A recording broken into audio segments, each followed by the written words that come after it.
গণফোরামের সভাপতি মোস্তফা মহসিন মন্টু মারা গেছেন। দলীয় সভা চরমোনাই পীর, লন্ডনে একান্ত বৈঠকের আলোচনা জাতির সামনে পরিষ্কার করতে হবে। জানাবো বিএনপি শিবিরে উচ্ছ্বাস, শিগগিরই দেশে ফিরছেন তারেক রহমান। এবং সর্বশেষ জানাবো কুষ্টিয়ার সর্বনিম্ন বেতন 18,000 করা সহ 12 দাবি, বিএইচি শ্রমিকদের বিক্ষোভ। শুনছিলেন সংবাদ শিরোনাম, এবারে বিস্তারিত। গণফোরামের সভাপতি মোস্তফা মহসিন মন্টু মারা গেছেন। গণফোরামের সভাপতি মোস্তফা মহসিন মন্টু মারা গেছেন। ইন্না লিল্লাহি ওয়া ইন্না ইলাইহি রাজিউন। রোববার বিকেল 5টা 10 মিনিটে রাজধানীর একটি বেসরকারি হাসপাতালে চিকিৎসাধীন অবস্থায় তিনি শেষ নিঃশ্বাস ত্যাগ করেন। তার বয়স হয়েছিল 79 বছর। তিনি বার্ধক্যজনিত নানা সমস্যায় ভুগছিলেন। মোস্তফা মহসিনের মৃত্যুতে গভীর শোক ও দুঃখ প্রকাশ করেছেন বিএনপির ভারপ্রাপ্ত চেয়ারম্যান তারেক রহমান এবং মহাসচিব মির্জা ফখরুল ইসলাম আলমগীর। তারা শোক সন্তপ্ত পরিবারের প্রতি গভীর সমবেদনা জানিয়েছেন। দলীয় সভায় চরমোনাই পীর, লন্ডনে একান্ত বৈঠকের আলোচনা জাতির সামনে পরিষ্কার করতে হবে। লন্ডনে প্রধান উপদেষ্টা ও বিএনপির ভারপ্রাপ্ত চেয়ারম্যান বৈঠক দেশের রাজনীতিতে কিছু সংকট সমাধানে গুরুত্বপূর্ণ ভূমিকা রাখলেও এই বৈঠক রাজনীতিতে এক ধরনের অস্বস্তি তৈরি করেছে বলে মন্তব্য করেছেন ইসলামী আন্দোলন বাংলাদেশের আমির মুফতি সৈয়দ মোহাম্মদ রেজাউল করিম চরমোনাই পীর। তিনি বলেন, বিশেষত দুই পক্ষের প্রতিনিধি সহ বৈঠকের পরে দুই নেতার একান্ত বৈঠক রাজনীতিতে কিছু প্রশ্ন তৈরি করেছে। আগামী রাজনীতির স্বাচ্ছন্দ্যের জন্য এবং দলগুলোর অস্বস্তি দূর করতে একান্ত বৈঠকের আলোচনা ও সিদ্ধান্ত জাতির সামনে পরিষ্কার করতে হবে। পুরানো পল্টনের অফিসে দলের সিনিয়র দায়িত্বশীলদের সঙ্গে দেশের চলমান পরিস্থিতি নিয়ে আলোচনাকালে চরমোনাই পীর এসব কথা বলেন। তিনি বলেন, বাংলাদেশের রাজনীতি বহুদলীয় রাজনীতি। বিগত ফ্যাসিবাদ বিরোধী লড়াই দেশের বহু সংখ্যক রাজনৈতিক সংগঠন জীবনের ঝুঁকি নিয়ে অংশ নিয়েছে। আগামীর বাংলাদেশ বিনির্মাণে সবাইকে সমান গুরুত্ব মর্যাদা প্রদান করা নৈতিক কর্তব্য। লন্ডন বৈঠকের চরিত্র রাজনৈতিক দলগুলোর মতো অবমূল্যায়নের ধারণা জন্ম দিয়েছে। বিশেষ করে নির্বাচন আয়োজনের সময় নিয়ে রাজনৈতিক দলগুলোর নানা রকম দাবি থাকা সত্ত্বেও সব উপেক্ষা করে প্রধান উপদেষ্টা ঈদের আগের দিন জাতির উদ্দেশ্যে দেওয়া ভাষণে একটা সংক্ষিপ্ত সময়সীমা ঘোষণা করেছিলেন।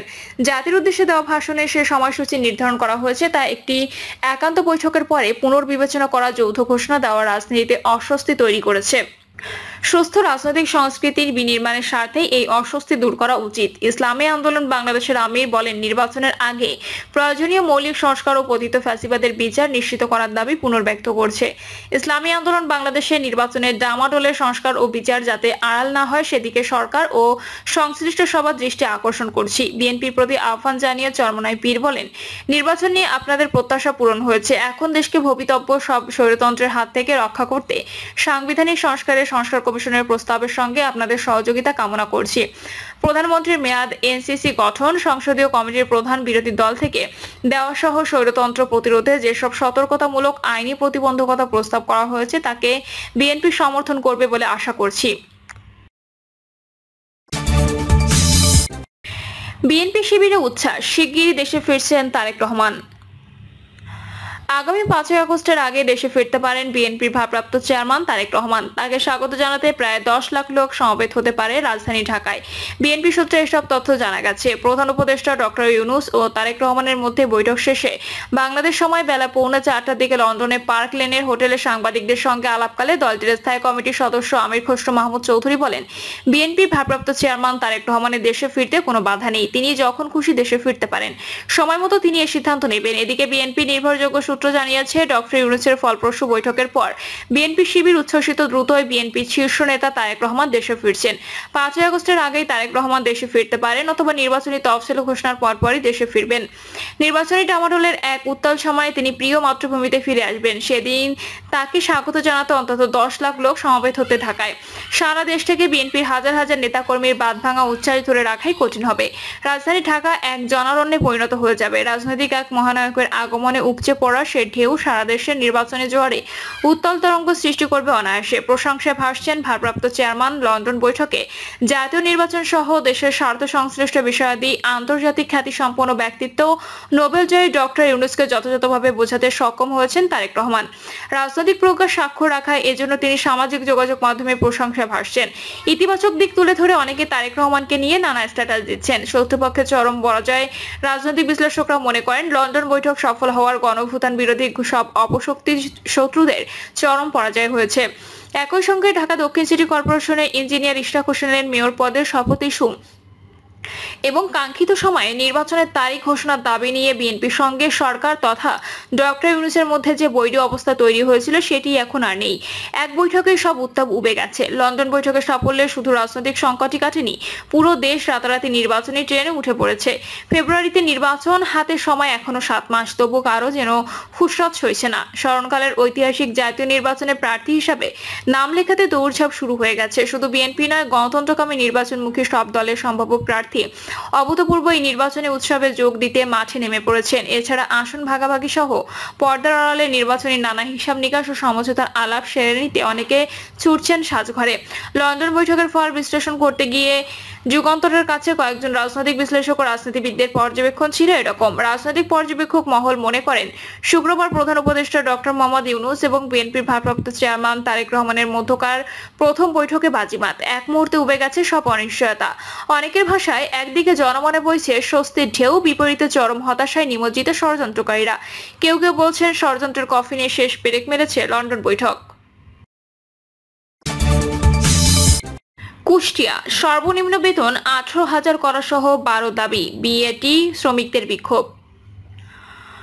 12 দফা দাবিতে কুষ্টিয়া জেলা প্রশাসকের কার্যালয়ের সামনে বিক্ষোভ করেছেন বহুজাতিক company British American tobacco Bangladesh শ্রমিকরা। দুপুরে কালেক্টরের চত্বরে জড়ো হয়ে বিকেলে 4:30 পর্যন্ত তারা অবস্থান করেন। এ সময় শ্রমিকদের প্রতিনিধি দল ডিসির কাছে স্মারকলিপি দেয়। এর আগে ভোর 6টা থেকে কুষ্টিয়া শহরের চৌরহাস এলাকায় কুষ্টিয়া ঝিনাইদহ মহাসড়কের পাশে লিপ ফ্যাক্টরির গেটের সামনে অবস্থান নিয়ে কর্মবিরতি পালন করেন তারা। দাবি আদায়ে 30 দিন কর্মবিরতি পালনের ঘোষণা দিয়েছেন শ্রমিকরা।